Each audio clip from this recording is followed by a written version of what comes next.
Let's get into some company news now from Kingsgate, which has announced significant gold exploration results near its Chatri gold mine in Thailand. Jamie Gibson, Kingsgate CEO, joins me now. Jamie, striking gold, tell us about it. Hi, Juliet. Look, great to be here and thank you. We think it's a great story. So that's correct. Just to put a little bit of context around it. So Kingsgate's the largest Australian company in Thailand, and we're located right in the middle of the Loei Fold Belt, which is a very large gold belt in the Indochina region. It starts up in Laos, it runs through the centre of Thailand and curves down into Cambodia. So we've been up there, the company itself, for about 40 years, but mining it for about 15 to 17. And what we've been doing in the last 12 months is a really aggressive regional exploration program. So we're averaging gold intersections, about every 4 to 6 weeks, which we're putting out to the ASX. But what it shows is that the system that we're in is what they call a low sulfidation epithermal system. So that basically means it's a lot of gold spread over a very large area. And we've got our foot on all of the best bits of this area. So what we've been working on is a proof of concept. So we've been drilling it. We're in a big system. We think the system extends or it repeats further to the south of where we are and possibly to the north as well. So that's what we've been doing. And we've been getting some really good near surface intersections, things like 20, 30, 40 metres at 1 to 2 grams gold. And the point I guess I want to make about that is it's near the surface, it's shallow. So it's in that very sweet spot between, say, 50 and 100 metres, which makes it economical extract and shows a lot of information on what we're working on. So we're very excited, particularly in this gold market.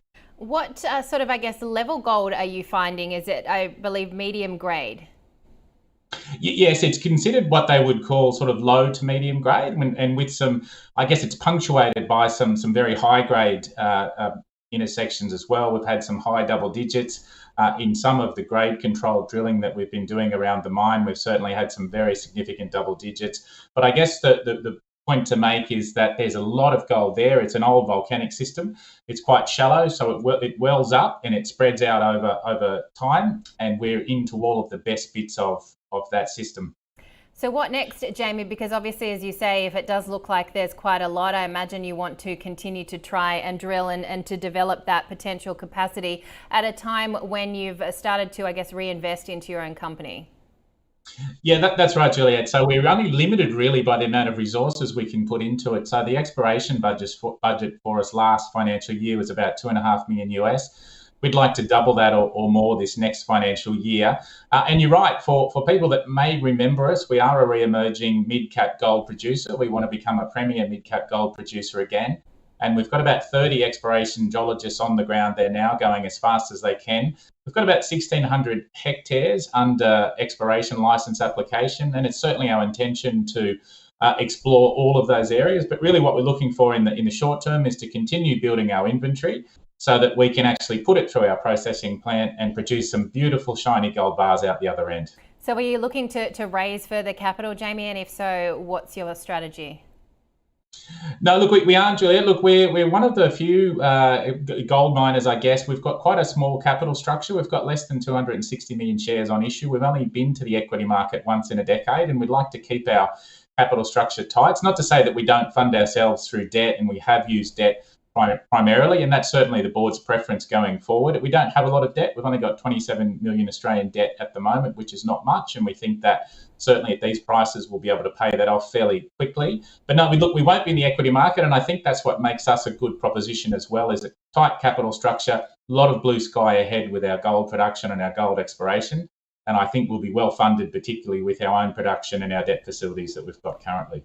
We were just looking at a longer term chart of your shares. Not a bad return if you've held them for about 5 years. Where would you like to see the shares, I guess, have a fair value estimate? Yeah, look, that's a really great question, and I think about this a lot. I know there's some broker guidance out on us now that says we're a $3 price target. I'll be honest, I'd like to see us above $5. In our heyday, a little while ago, we were $12 once, and certainly we're aspirational to get back there. I think short-term 3 is eminently achievable, and I'd like to build us, sort of $5 and above going forward.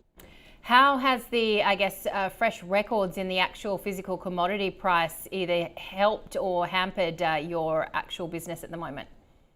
Look, they're really fantastic, and all of the gold producers will say the same. So what it means is that we sell gold at the spot price per ounce. It means that we're getting a very, very substantial markup on the spot price. The average price where gold has been sold recently has sort of been the 2,000, 2,100 US, sort of low 3,000, 3,500 Australian. We've been getting above that, which is fantastic. And the other point I want to make about us is, apart from gold, we've actually got quite a lot of silver at the Chatree Gold Mine. And on average, we produce close to 1 million ounces of silver per annum as well. And it's been traveling around the $20 to $22 US an ounce, up at 27, 28. That's a really good problem to have as well, because it's all additional top line revenue for us. Yeah, a good problem indeed. And when you say that you would like the shares to be higher, which of course I've never spoken to a CEO who hasn't said that about their company, what do you think about potential, I guess, M&A in the space too, amidst the fact that there are quite a lot of small gold players in Australia, but really the only big one now we have is the American conglomerate Newmont?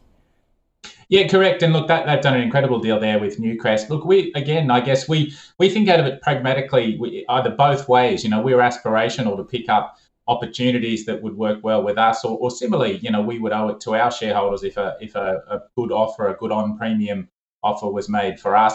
I think the only thing I would say is a little bit of caution is when the gold price tends to run, everybody gets a bit excited, and maybe some M&A deals that aren't the best strategic fit seem to happen.